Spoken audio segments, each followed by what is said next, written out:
In today's video, we are going to see the topic of physics and we are going to see some previous year asked NEET examination questions. And the topic for today is motion in straight line, and we will be heavily focusing on equations of motion. So if you haven't watched the previous two videos of mine on equations of motion, I highly recommend you to watch those first and then come back here and watch the whole video. But you can still start from here so let's begin so जो questions मैंने लिए हैं तो इस website से लिए है मैंने मुझे पता नहीं है वेरीफाइड है या नहीं पर फिर भी मैंने थोड़ा चेक किया वेरीफाइड लग रहे थे आप जाके चेक कर सकते हो स्पॉन्सर्ड बिल्कुल भी नहीं है स्पॉन्सर कर भी नहीं सकते मुझे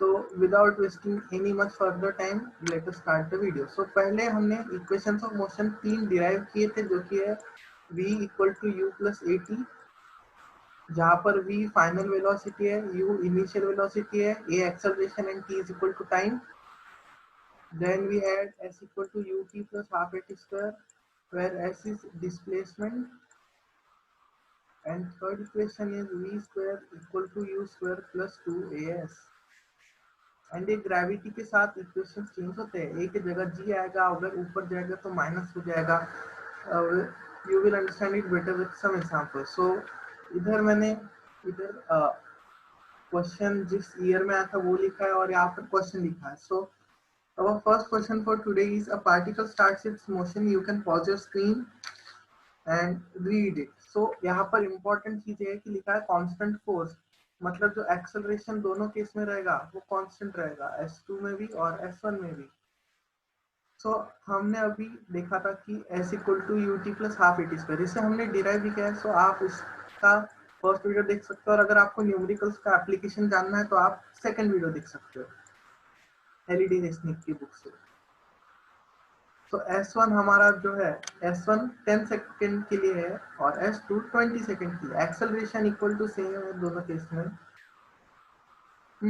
और स्टार्ट फ्रॉम रेस्ट मतलब u इक्वल टू 0 दोनों केस में आप स्क्रीन पॉज करके एक बार क्वेश्चन अच्छे से पढ़ सकते हो सो S1 के लिए हम लिखेंगे u 0 है हमारा इंटू टी प्लस क्योंकि यहाँ पर कुछ भी आएगा तो फिर भी 0 ही होने वाला है हाफ इंटू ए इंटू टाइम फर्स्ट 10 सेकंड के लिए S1 डिस्टेंस है इसलिए 10 स्क्वायर बाय 2 मतलब 100 बाय 2 इक्वल टू 58 और जो S2 रहेगा वो रहेगा 0 इंटू टू टी फिर से क्योंकि इनिशियल वेलोसिटी 0 है रेस्ट से स्टार्ट किया है उसने मोशन अपना और यहाँ पर रहेगा 20 स्क्वायर क्योंकि हम फर्स्ट 20 सेकंड के लिए S2 डिस्टेंस कवर कर रहे हैं तो यहाँ पर आएगा 400 by 2 it's equal to 208 so practically S2 और S1 का अगर आप रेशियो लोगे सॉरी यहाँ पर इस टू चाहिए तो यहाँ पे आपको मिलेगा 208 bye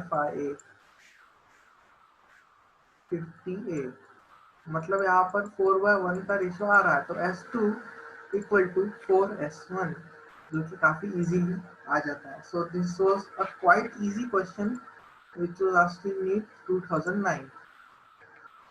Our second question for today is the distance traveled by a particle starting from rest.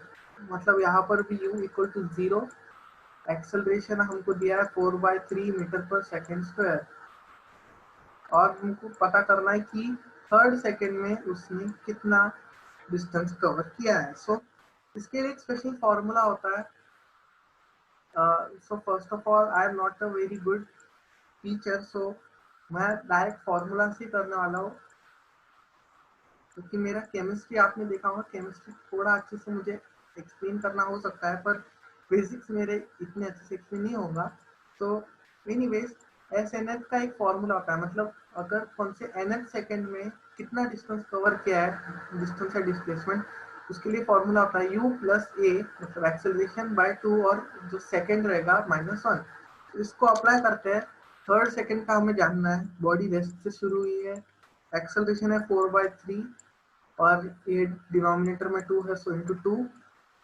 Third second की बात है तो n is equal to 3 2 into 3 -1 यहाँ पर s3 आएगा फिर 0 प्लस 4/6 इंटू 5 और यही से निकलेगा s3 equal to 4 into 5 equal to 20 and upon 6 तो इसको अगर 20/6 को अगर आप सॉल्व करोगे तो आपका आंसर इजीली 10/3 मीटर आ जाएगा. So this was asked in NEET 2008. You can, I haven't verified but I have verified some of them, so आप verify कर सकते हो एंड कमेंट्स में जरूर बताना अगर ये वेरीफाइड है. बट एनीवेज आपकी प्रैक्टिस अच्छी हो जाएंगी इससे. The third question is a particle moves in a straight line with a constant acceleration. It changes its velocity from, मतलब इसकी u इनिशियल वेलोसिटी है 10 मीटर पर सेकेंड और फाइनल वेलोसिटी है 20 मीटर पर सेकेंड. और इसने distance जो cover किया है 135 मीटर कवर किया है. तो अब ये हमको u v सब कुछ पता चल चुका है. अब फॉर्मूला जिसमें ये सब वेरिएबल्स आते हैं वो of course v square equal to u square plus 2as. तो यहाँ से हम v स्क्वायर निकाल लेते हैं. v स्क्वायर क्योंकि हमारा 20 था, v 20 स्क्वायर इक्वल टू 10 क्योंकि इनिशियल वेलोसिटी थी का square plus 2 into a into word 35. हम पहले एक्सेलरेशन से एसोसिएट करते हैं और फिर हम इसका टाइम इजीली निकाल सकते हैं. सो 20 स्क्वायर आएगा 400 इनिशियली से करते हैं 400 इक्वल टू 100 प्लस 135 इंटू 278. ये 100 उस साइड में जाएगा तो सब्ट्रैक्ट होगा 300 इक्वल टू 278. अब a की वैल्यू आएगी 300/270 which is equal to 10/9 metre per second square. अब हमें a पता है, v पता है और u भी पता है और हमें t निकालना है. तो इन सबको एसोसिएट करता है एक equation v equal to u plus at. तो v हमारा 20 है, u 10 प्लस 10/9 इंटू टी. ये इसे यहाँ कंटिन्यू करते हैं. 20 माइनस 10 हो जाएगा, सब्ट्रैक्ट होगा इक्वल टू 10/9 टी और ये 10 कैंसिल होकर t इक्वल टू आएगा 9 सेकेंड्स. तो लेट्स सी क्या आ सकता है. सो नीट 2008 का क्वेश्चन था और इसका answer definitely time t equal to 9 seconds. तो देख सकते हो थोड़ा एप्लीकेशन इसका आना चाहिए, बाकी बहुत ही इजी क्वेश्चन है एक हिसाब से. नेक्स्ट क्वेश्चन नीट 2011 में आ चुका है. The boy standing at the top of tower of 20 meter. So यहाँ पर हाइट हमें 20 मीटर है दी गई है. Acceleration due to gravity 10 metre पर सेकंड स्क्वायर लेने को कहा है and velocity which which it hits the ground is. So हमें पता है कि velocity, initial velocity, acceleration due to gravity और हाइट को कौन सा इक्वेशन अप्लाई करता है, सब उसमें वेरिएबल्स इंक्लूड होते हैं. सो वो है v square equal to u square plus 2gh. Initially यहाँ पर a था पर यहाँ इस क्वेश्चन में g हो जाएगा क्योंकि नीचे गिर रहा है और डिस्टेंस कवर करने की जगह एक हाइट से चिपकाते हैं इसलिए h की जगह h. Now v square equal to u square plus 2gh. v square जब हम फेंकते हैं किसी ऑब्जेक्ट को एक हाइट से तो उसकी वेलोसिटी 0 ही होती है जब तक हमें क्वेश्चन में दिया ना जाए. Plus 2 into height 10 in sorry acceleration due to gravity 10 और हाइट है 20. तो v square equal to 0 plus 2 into 10 20 into 20 400. v square equal to अगर 400 होगा तो v इक्वल टू डेफिनेटली 20 होगा.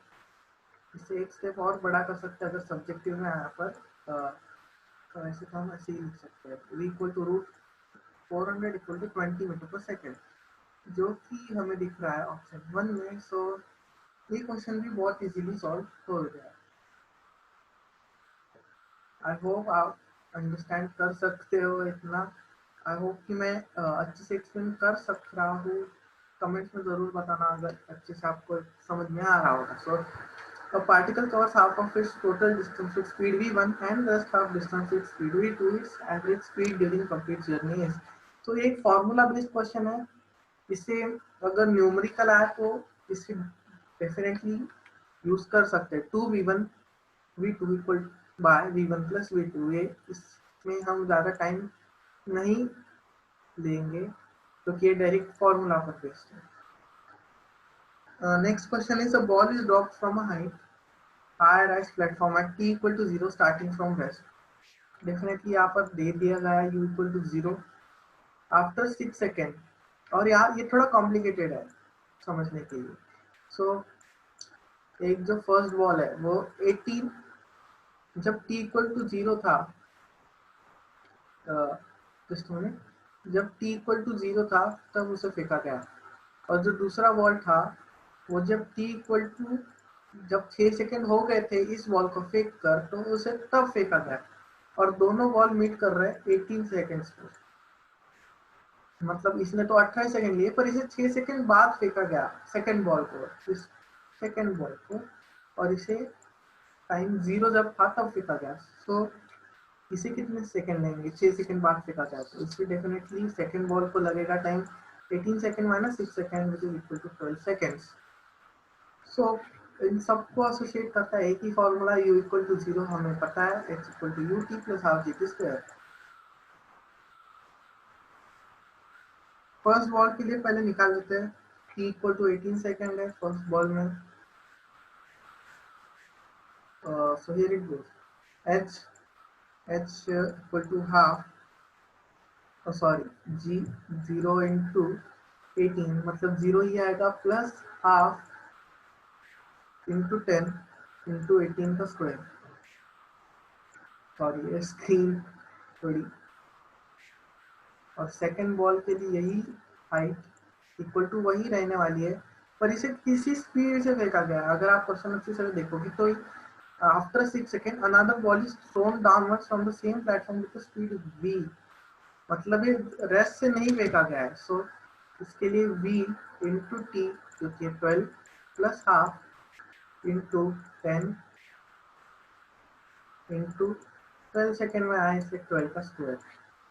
हाइट दोनों में सेम रहेगी, इसलिए ये इस पूरे टर्म कैंसिल कर देंगे, 0 है इसलिए हाफ 10 कैंसिल, 5 इंटू 324 जो कि करने के बाद आएगा 1620, और यहाँ पे आएगा 12v प्लस 5 इंटू 144 जो कि आएगा 720. So 12v equal to 1620 minus 720, v equal to ये आएगा 900 बाय 12 इक्वल टू यहाँ पर 84 की जगह 7, 60 की जगह 5, so 75. तो जो स्पीड से उस सेकेंड बॉल को फेंका गया था वो था 75 मीटर पर सेकेंड. ये क्वेश्चन आज का 2010 में. अगर आपको समझ में आ गया then hit a like button, and here we go to our final question for today. ये भी थोड़ा कॉम्प्लिकेटेड लग सकता है पर उतना है नहीं, एंड अगर मेरी डायग्राम्स क्वेश्चन में इतनी अच्छी नहीं बनती सो पार्डन मी. सो आप स्क्रीन पॉज करके से पढ़ सकते हो. 2009 में आया था ये क्वेश्चन, एंड इसमें दिया है कि एक bus is moving with speed of 10 metre per second on straight road. ये एक स्ट्रेट रोड पर है, इसकी वेलोसिटी सेम रहेगी. तो स्कूटर इज, ये जो स्कूटर है ये लगता नहीं है पर scooter, just imagine if this is a scooter. So इस स्कूटर को, इस बस को ओवरटेक करना है. द बस इज एट, और इन दोनों के बीच का डिस्टेंस भी हमें दिया है 1 kilometre which is equal to 1000 meter of course. So what minimum speed should the scooter is chase the bus, और ओवरटेक करने का टाइम हमें दिया गया है 100 second. So first of all ऐसा तो नहीं होने वाला है कि 1000 डिवाइड बाय इसकी स्पीड कर देंगे हम, 1000 बाय 100 10 आ जाएगा. ये डेफिनेटली रॉन्ग है, क्योंकि बस भी हमारी जो इस क्वेश्चन में है वो मूव कर रही है. सो जो हमारा सबसे बेसिक फॉर्मूला है मोशन में वो है speed equal to distance by time. उस हिसाब से 10 मीटर पर सेकेंड की स्पीड से, वेलोसिटी से बस मूव कर रही है, डिस्टेंस हमें पता नहीं, 100 सेकेंड का टाइम दिया है ओवरटेक करने के लिए. सो d इक्वल टू 100 इंटू 10 बराबर, और d इस हिसाब से आ जाएगा 1000 मीटर्स. 1000 मीटर्स आने के बाद स्कूटर उससे पहले भी 1000 मीटर पीछे था, और अभी उसने, जस्ट फॉर इमेजिन कि स्कूटर अभी रेस्ट पर है. सो बस यहाँ पर 1000 मीटर मूव कर दी, और पहले से जो थी वो 1000 मीटर पीछे थी स्कूटर. सो स्कूटर को टोटल डिस्टेंस जो रहेगा, टोटल जो डिस्टेंस कवर करना पड़ेगा स्कूटी को या फिर स्कूटर को, वो होगा 1000 plus 1000 which is equal to 2000 metre. और यहाँ पर हम लगा देंगे यही फॉर्मूला वापस से, v equal to T by T, v equal to 2000, time दिया है 100 मीटर, 100 सेकेंड में, सॉरी, ओवरटेक करना है, सो 0 0 0 0 कैंसिल, और इस हिसाब से आंसर आ जाएगा 20 मीटर पर सेकेंड। ये क्वेश्चन आ सकता है 2009 में। और मैंने सिर्फ इक्वेशंस ऑफ मोशन को ही इंक्लूड किया आज की वीडियो में, क्योंकि मैं शायद अच्छे से एक्सप्लेन कर सकूँ इसको। अगर आपको अच्छे से एक्सप्लेन लग रहा होगा तो आप definitely hit a like button, share with your friends and subscribe my channel. Also comment अगर मैं अच्छे से आपको एक्सप्लेन कर पा रहा हूँ या नहीं। So that is it for today, thanks for watching.